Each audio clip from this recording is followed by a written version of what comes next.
Hi, it's Dr. Arlene Dijamco, the MultiDimensional MD. Thank you for watching. I am just popping in here to answer a question that I got from Carrie, who was watching Sirius XM Doctor Radio that I was on earlier this morning. And his question was, his daughter is pregnant, and he wanted to know some tips for pregnancy. And so I'm going to give you a few mind-body tips for during pregnancy that I find would be really helpful. So number one is, to really help to connect with your baby, is to have conversations with your baby all through the pregnancy, because really mom and baby are a unit. And of course, dad is part of that too. But mom and baby are literally physically one. So you want to be able to connect with your baby in a way that you acknowledge that you are this beautiful unit. And it's not always like trying to hide what you're feeling, right? You can't really hide it. When you're a unit, you can't hide how you're feeling. But if you try to ignore the way you're feeling, then it's going to create some sort of tug of war. So it's a very challenging time right now, and that's okay. Life is going to be full of ups and downs. So have a conversation with your baby and, explain what's going on, what those ups and downs are. And explain like how you feel and how you love the baby and how everything will, maybe you don't know how things will be, but that you love them, and no matter what, that love makes everything okay. And that gives so much reassurance for the baby. If you practice this, just even like this loving, mindful kind of intention and conversation, I don't know. I want you to tell me what you feel. Like, what do you feel in your body? What do you feel with the tension? And does your body kind of relax? How does your breathing change? Do it for anywhere from like 5 minutes to 20 minutes if you have time.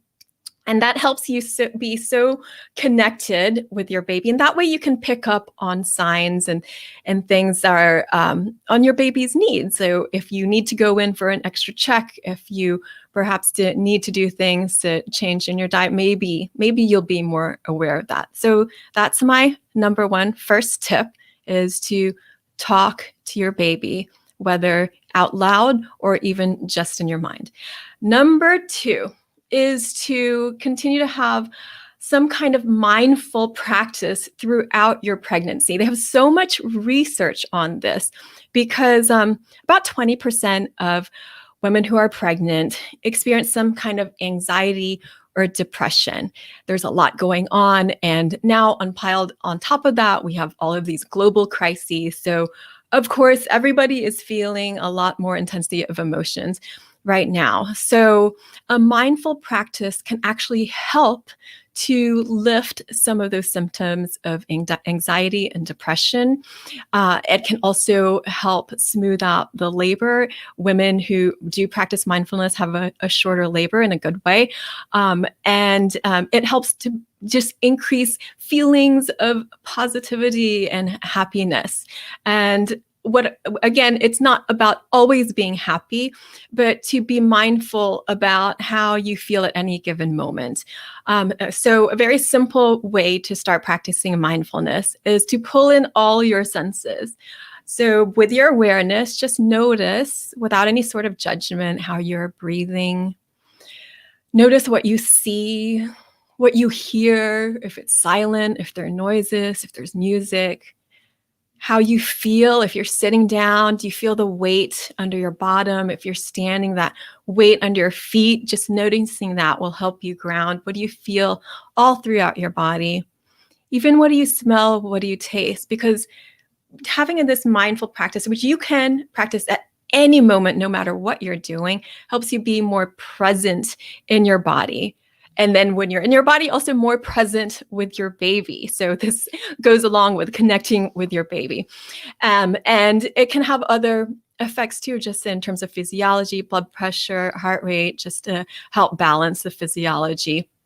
And it can have so many far-reaching benefits. So if you don't have a mindful practice already and you're pregnant, then go ahead and try it out. Again, it's not, you don't have to try to be happy or try to be anything. It's about letting yourself be however you are at this very moment. So even if you feel anxious, it's okay. It's like noticing that from a non-judgmental kind of perspective, and embracing yourself no matter where you are, what's happening, how you're feeling, that you have so much love for yourself and your baby that you can embrace this moment as is. And you can notice that that there's less pressure to either pushing out emotions that you don't want to have, uncomfortable emotions, or clinging on to happy ones.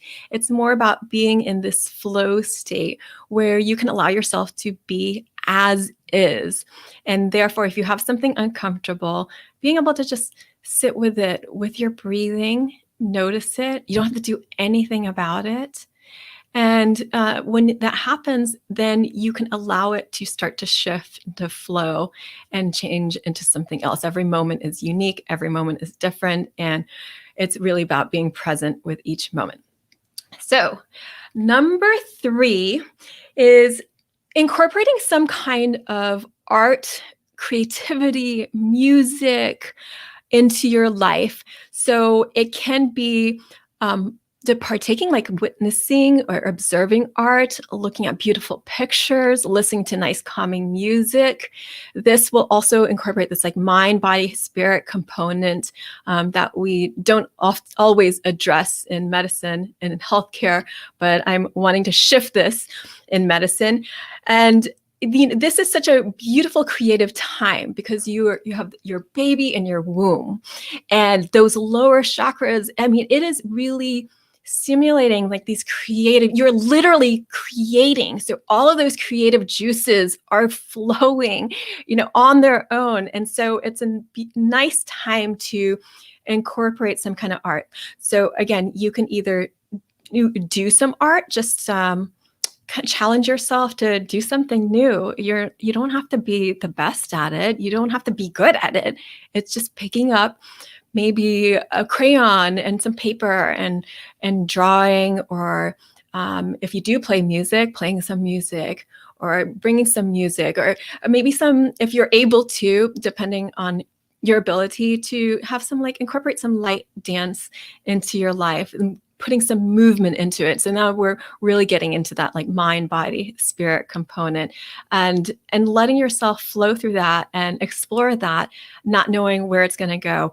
Keep a journal. That can be really amazing too. So this really, you see, it sort of builds on everything. So we're connecting. We are also adding mindfulness, and with art, or art, which includes writing, music, dance, anything creative can be an art, and helping you be more mindful and helping you get into the flow. So if you kept a journal, even a few minutes a day, a line a day, whatever works for you, whatever practice you incorporate, then just baby steps, a little bit consistently, can produce amazing results and to help keep you flowing and feeling better during your pregnancy. So I hope that helps you. Thank you so much, Carrie, for the question. If other people have questions on mind, body, spirit, medicine, a multidimensional perspective on anything you're going through, I'm happy to answer. I can't give any specific advice for an individual, but I can give some general answers. I'm so happy to do that. And I am just thrilled that people are interested in incorporating this into their lives so that you can have happier, more balanced, and really fulfilling lives. So thank you for joining me for this brief pop-up live stream, and I will see you next time. I'm Dr. Arlene Dijamco, the MultiDimensional MD. If you'd like to connect with me further, please like and subscribe, and you can follow me on Instagram at All Worlds Health, on Facebook at All Worlds Health and Pediatrics, and on here on YouTube. So I'll see you next time. Take care.